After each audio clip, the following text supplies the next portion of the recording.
अपने दर्शकों को नमस्ते, प्रणाम, सलाम, जोहार, जय हिंद। देखिए, सेकेंड ईयर विद्यार्थियों को STPT-OT पढ़ना है। STPT-OT तो अभी हम इस पर चर्चा करते हैं। इन बिगिनिंग, शुरुआत। ST मतलब स्पीच थेरेपी, वाक् चिकित्सा है क्या? बच्चों की भाषा और कई लैंग्वेज डिसऑर्डर का इलाज करने के लिए इस्तेमाल की जाती है। स्पीच थेरेपी की इस्तेमाल कहाँ की जाती है? ऐसे बच्चों पर व्यक्तियों पर की जाती है जिनको लैंग्वेज डिसऑर्डर है, उनको सुधार के लिए स्पीच थेरेपी का उपयोग किया जाता है।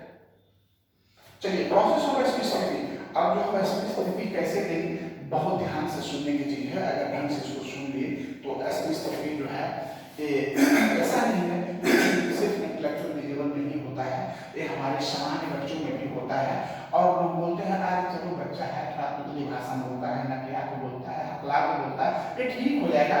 जैसे उसमें बहुत सारी आवाजें होती हैं, मम्मी तुम घर चलो, घर बोलता, स्कूल को कूल, तो मिस आर्टिकुलेशन, हेजिटेशन,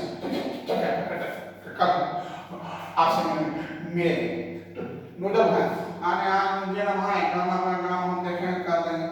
आप देखेंगे ये सारी जो 3-4 चीजें मैंने बताया है, ये सभी बड़े बड़े लोगों में भी, व्यक्तियों में यह भी पूरा तक रह जाता है, मृत्यु तक रह जाता है। क्यों? इसलिए रह जाता है क्योंकि अगर प्राइमरी इसकी स्पीच थेरेपी दी जाए तो यह पूर्ण रूपीना इलाज है और पूर्ण रूपीना ठीक हो सकता है, बशर्ते इसकी ट्रेनिंग बेसिक एज में होना चाहिए। देखिए क्या है, सबसे पहले ब्रीदिंग। आप ब्रीदिंग लीजिए, मुंह से, नाक से छोड़िए। दूसरा, एक शीशा रखिए और शीशे के सामने ग्लास और बैठ रहिए। बैठ करके उसके सामने आप जो है अपनी आवाज को खींचिए और खींच करके धीरे धीरे बोलने का प्रयास करिए। आईने के सामने ऊंची आवाज में धीमी गति से बोलने का प्रयास करिए और जो बोलना है उसके पहले अपने मन में उसकी तैयारी कर लें ताकि जो बोले हमारी आवाज सही ढंग से आ सके। छोटे बोले और आराम से बोले। मानिए आपको कुछ बोलना है तो यह कोई जरूरी है कि बड़बड़ाते रहें। हम कम बोले, रुक कर बोले, लेकिन जो बोले सॉरी का ठीक से बोले। ये पहले आपको प्रायर स्टडी आपको मस्तिष्क में ध्यान में होना चाहिए। इन विचारों से दूर रहें। आपको लगता होगा किसी पर बात कर रहे हैं तो लोग क्या कहता होगा, चिंता की बात नहीं। आप ऐसी समस्या से ग्रसित हैं तो अपने मित्रों से खुल करके बात करिए, खुल करके हंसिए, मौज मस्ती मजाक करिए। देखिए स्पीच थेरेपी बेस्ट टेक्निक। और इसके साथ ही क्या है कि आप एक एक अल्फाबेट्स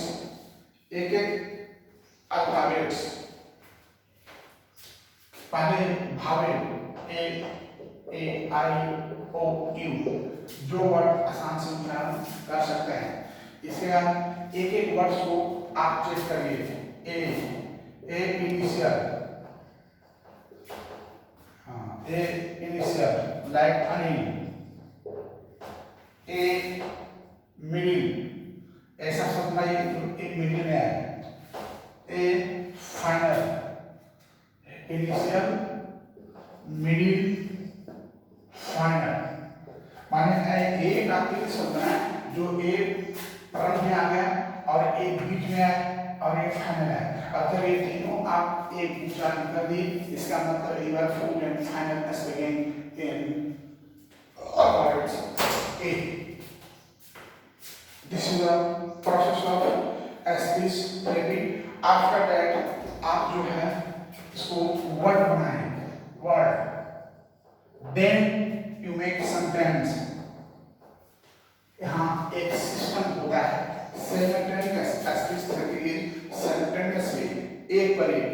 अगर आप पहले इनिशियल ठीक नहीं की, आप फाइनल में आ the initial, middle, then final, उस अल्फाबेट को आप चेक करेंगे। और एक चीज है कि आपका CBT, थर्ड में देखिए CBT, इसको बोलते हैं community behaviour therapy. Community behaviour therapy in Hindi में इसको आप कह सकते हैं संज्ञानात्मक व्यवहार थेरेपी। कॉग्निटिव बिहेवियर थेरेपी, संज्ञानात्मक व्यवहार थेरेपी। देखिए, जो हम ठीक से अपने समाज में नहीं बोल पाते हैं, अपनी इच्छा को, अपनी विचारों को प्रकट नहीं कर पाते हैं और उसमें हम हकलाने, टुकताने, लड़खड़ाने लगते हैं, तो हमें एक मनोविकृति पैदा हो जाता है। यानी एक यह थेरेपी आपके विचार, आपकी भावनाओं को प्रभावित कर देता है, जो आपके व्यवहार को प्रभावित कर सकता है। यानी आपके मन में नेगेटिव विचार आने लगते हैं, उसमें आप जो है यह प्रक्रिया अपना करके आप ढंग से स्पष्ट दे करके अपनी मानसिक विकारों को, अपनी भावनाओं को, ग्रस्त भावनाओं से दूर हो सकते हैं। पर इसके लिए आप consult psychologist and speech therapist. ये मैं बता दूं, जो CBT का विकास किया है उनका नाम एरिन एक है। जिन्होंने एक CBT का विकास किया है उसका नाम एरिन एक। इन्होंने जो विकास किया है वह 1960 में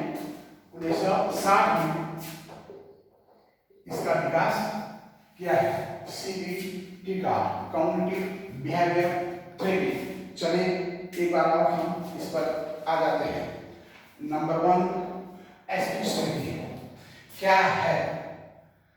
स्पीच डिसऑर्डर के लिए जिस प्रक्रिया को, प्रोसेस को हम अपनाते हैं उसे स्पीच थेरेपी कहते हैं। Number 2, process of speech therapy. मैंने बता दिया, शीशा के सामने बैठ लें, बैठने के बाद अपनी जो आवाज है उसको आप लाउडली निकालें और धीरे धीरे एक बोल देना है। फिर उसके बाद आप क्या करें कि हर शब्द को पहले भावी वर्ड को सीखने का प्रयास करें, क्योंकि उसमें आप जल्द सीखेंगे। और सीखने की जो प्रक्रिया है, मान लिया क शब्द है तो क पहला शब्द क आना चाहिए, क, कम,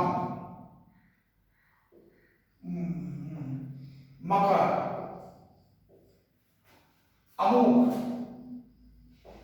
ये देखिए, क फर्स्ट आ गया, क बीच में आ गया और क लास्ट में आ गया।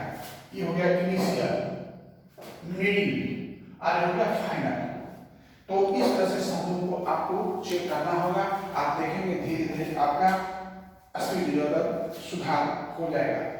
कॉग्निटिव थेरेपी, संज्ञानात्मक जो आपका व्यवहार थेरेपी है, कॉग्निटिव बिहेवियर थेरेपी, एक खास करके उसके लिए उपयोगी है जब किसी के मन में मानसिक भावना से पीड़ित हो जाता है, जब वह हीन भावना आ जाता है, तो कॉग्निटिव बिहेवियर थेरेपी के द्वारा उसे सुधारा जा सकता है। इसके लिए साइकोलॉजिस्ट या फिर आप स्पीच थेरेपिस्ट से संपर्क करना होगा। जय हिंद।